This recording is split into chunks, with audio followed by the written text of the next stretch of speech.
Hello and welcome to Zoo Tycoon Complete Collection. Today we're going to be working on my zoo that I'm calling One Zoo for All because I'm using the biggest map I could find in order to try to get every Zoo Tycoon species on the map. I have already gotten 16 of the rainforest animals, 2 grassland animals, 2 desert animals, and now we are going to take a close look at the coniferous exhibits.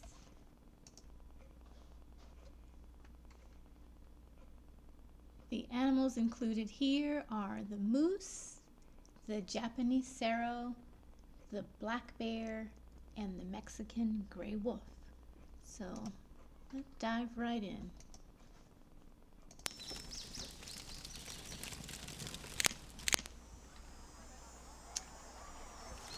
Okay, first we have the moose. They look pretty darn happy. Oh, and they've had a little one. Let's see if they're still happy. They need more foliage. And it's like we need a weeping willow tree. So I'll give them a little bit more foliage. Sometimes I don't like to put too many trees in there because it obscures the visitor's view of the animal. So we have to find that delicate balance between making the animals happy and keeping the guests happy. So I'll put some over here and hope for the best. There we go. Bongo 10 is very sick. We're going to let our zookeepers take care of that because they are well equipped to do their job. Then we're going to move on over to our Japanese serow. This was listed in the coniferous animals, however, I'm not sure why. If you can look at the terrain, we've got gray stone, brown stone, grass, very little coniferous terrain, and my research says they sort of prefer the mountains, so I'm not sure why they wound up here, but here they are. Also, what's confusing about these guys is, are they sheep? Are they goats? Are they deer? Depending on who you ask, the answer is yes. So, who knows? But let's take a closer look. See if we can do that.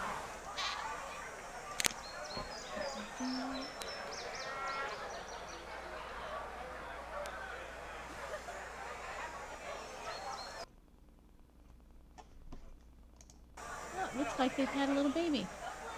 So let's see if they're still happy with their environment. They prefer an exhibit with more cliffs or hills. So again, I'm wondering if they really should be more of a highland species or something else. But we'll do what we can to make them happy, even though. Is that good enough? A little bit more. Okay, well suited. Definitely doesn't look like grassland, but we'll let it be. And there's a little tiny one. So small, and this is as close as I can get to it. Alright, let's move on to the black bear. And this is the basic black bear, not to be confused with the Asian black bear. We've got a cub here as well, so let's see if we're still happy. Black bear does not like the small geyser. I put that in there thinking that it would be neat, kind of like Yellowstone Park or something like that. So I'm going to leave it even though they're not happy. They need more foliage, and they're at 78%. Look at that. That's pretty cool. So let's see what we can do for foliage. They mostly like the trembling aspen, but put too much of that in there and it just gets kind of samey. So I don't like that. I've just sort of been putting a mixture of things around the edges to give them the privacy they want without obscuring too much of their visibility. So -1, And we've got them to 84% suitability. Still don't like the geyser, but I like it, so it's staying. Alrighty, then we move on over to the Mexican gray wolf. And this exhibit is pretty huge because I wasn't sure how much space they would need. I'm just assuming that like the Arctic wolf and the African dog, they like to live in packs and they just need a tremendous amount of space. Let's see, are they happy? Gray wolf 1 would like to have a mate and there are not enough shelters. Why aren't there enough shelters? Interesting. Gray wolf 1 is a female.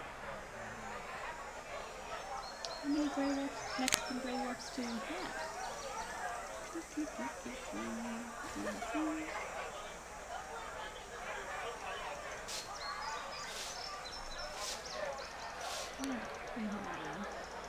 1, 2, 3, 4. You are female, you are female, you are male, you are female. Oh, there's another male in there. So, let's get at it. And then we'll help that dromedary camel find some food. So, Mexican gray wolf.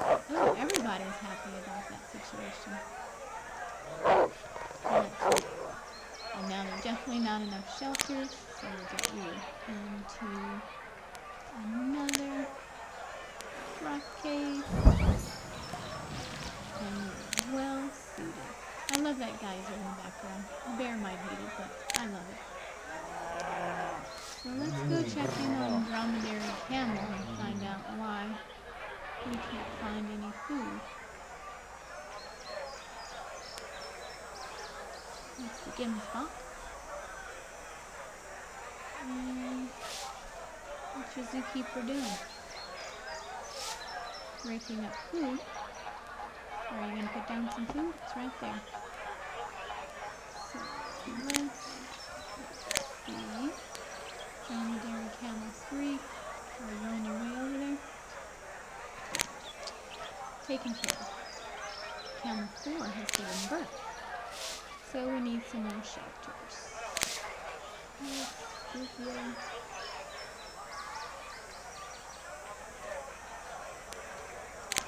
large wooden shelter. And everybody's happy. Right? Yes. Excellent. Okay, let's head on back to our coniferous forest and see how we're doing.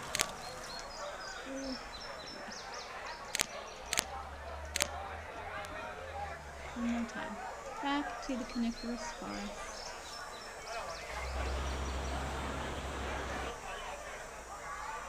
Alright.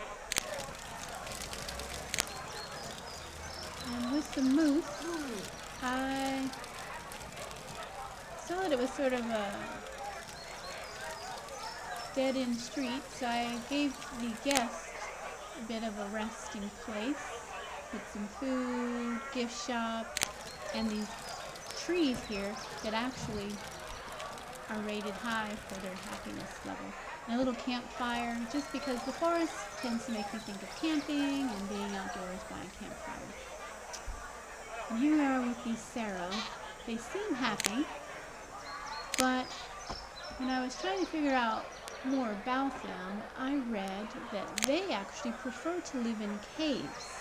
So I'm going to test that theory. I know you're unhappy temporarily. Let's give you a cave and see if you are going to be happy. No, you do not like caves. So we're going to put that other one back, and of course I forgot what it was, but that's it.